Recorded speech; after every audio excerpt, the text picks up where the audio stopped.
கிறிஸ்து இயேசுக்குள்ளான உங்கள் அனைவருக்கும் சமாதானம் உண்டாவதாக. இன்றைய தியானத்திற்காக எடுத்துக்கொள்ளப்பட்ட வேதவசனம் எபேசியர் 5:1. ஆதலால் நீங்கள் பிரியமான பிள்ளைகளைப் போல தேவனை பின்பற்றுவர்களாகி. இல்லையா? இங்கே பவுலடியார் எபேஸ் சபைக்கு சொல்றாரு, யாரை பின்பற்றணும்னா தேவனை பின்பற்றுங்கள். எபேஸ் சபைக்கு மாத்திரமல்ல, அவரை தொழுது கொள்ளுகிற எங்கும் உள்ள பரிசுத்தவான்களுக்கு சொல்லி எழுதுவார். அந்த அதிகாரம் முதல் அதிகாரத்தில், அறிமுகத்தில். ஆகவே அவரை தொழுது கொள்கிறவர்களாகி நாம் அவரை தான் பின்பற்றணும். இன்றைக்கு உலகத்திலே சினிமாக்காரர்களை பின்பற்றுகிறார்கள், அரசியல்வாதிகளை பின்பற்றுகிறார்கள், பெரிய பெரிய தங்களுக்கு பிடித்தமான தலைவர்களை பின்பற்றுகிறார்கள். ஆனால் அதனுடைய முடிவு நல்ல முடிவாக இருக்காது. மரணத்துக்கு எதுவான முடிவு, கெட்ட ஜீவியத்துக்கான முடிவு தான் உண்டாகும். ஆனால் இங்கே பவுலடியார் சொல்வது போல தேவனை நம்ம பின்பற்றும் போது பரிசுத்தமான வாழ்க்கை வாழ, பரிசுத்தமாய் ஜீவிக்க, பரிசுத்தமாய் பேச இது ஏதுவாக இருக்கும். ஏனென்றால் பேதுரு சொல்லியிருக்கிறார், அவருடைய அடிச்சுவர்களை பின்பற்றும்படிக்கு அவர் நமக்கு முன்மாதிரி வைத்து போயிருக்கிறார் சொல்லி. அவர் தான் நமக்கு முன்மாதிரி. இயேசு கிறிஸ்து தான் நம்முடைய முன்மாதிரி.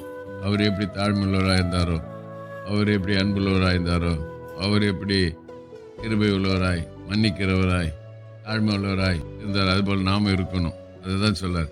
பவுல் சொல்றாரு, நான் கிறிஸ்துவை பின்பற்றுகிறது போல நீங்கள் என்ன பின்பற்றுங்கள் சொல்றார். அவர் தைரியமாக சொல்றதுக்கு காரணம், அவர் கிறிஸ்துவை போல வாழ்ந்தார். எல்லாவற்றையும் கிறிஸ்துக்காக நஷ்டமாக விட்டேன், குப்பையுமாக எண்ணுகிறேன் சொல்றார். நம்மளால் சொல்ல முடியுமா?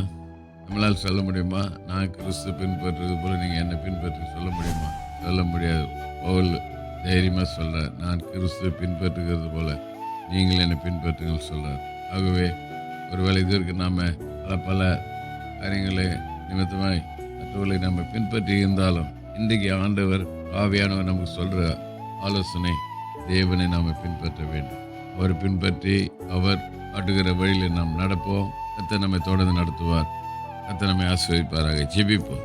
நேசிக்க நல்ல தகப்பனே, இந்த நாளில் கொடுத்த நல்ல வார்த்தைக்கு நன்றி. இந்த வார்த்தையின் பிரகாரம் நாங்கள் உண்மை பின்பற்றி வாழ, உண்மை பின்பற்றுகளாக இருக்க கர்த்தர் கிருபை செய்யுங்க. ஒரு வேளை இதுவரைக்கும் நாங்கள் உண்மை பின்பற்றாமல் உலகத்தின் காரியங்களை பின்பற்றியிருந்தாலும் தயவாக மன்னித்து, இது முதற்கொண்டு நாங்கள் உண்மை பின்பற்றுகளாக வாழ கிருபை பாராட்டும். இயேசுவின் நாமத்தில் பிதாவே, ஆமென். நம்முடைய கர்த்தரும் ரட்சகருமாகிய இயேசு கிறிஸ்துவின் கிருபையிலும் அவரை அறிகிற அறிவில் வளருங்கள். அவருக்கு எப்பொழுதும் என்றென்றைக்கு மகிமை உண்டாவதாக. நம்முடைய கர்த்தராக இயேசு கிறிஸ்துவின் கிருபை உங்கள் அனைவரோடு கூட இருப்பதாக. ஆமென், ஆமென், ஆமென்.